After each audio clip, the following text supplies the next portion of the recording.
Hicran destanını kendinden oku. Mecnun'dan duyup da rivayet etme. Aşkın Leyla'sını gördünse söyle. Söz temsili bulup hikayet etme. 100.000 Leyla doğar alemde her gün. Senin aradığın zevk, safa, düğün. Tutacağın işi önceden düşün. Daha ilk adımdan nedamet etme. Sevdanın oduna pek güvenilmez. Tutuşursan eğer kolay sönülmez.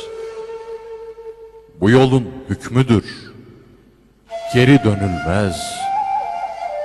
Canına kıymazsan seyahat etme. İyi bak kabına, olmasın delik.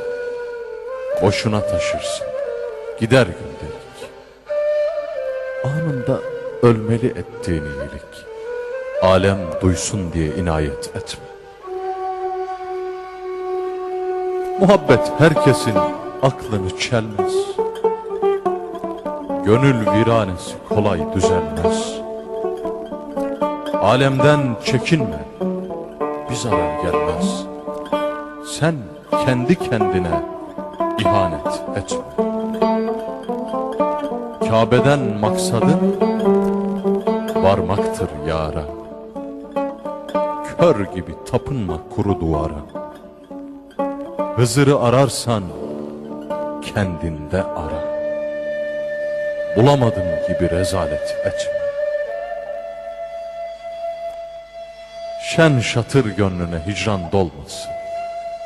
Gençliğin gülşeni gamla solmasın. Neyzen gibi aklın yarda olmasın. Özründen çok büyük kabahat etme.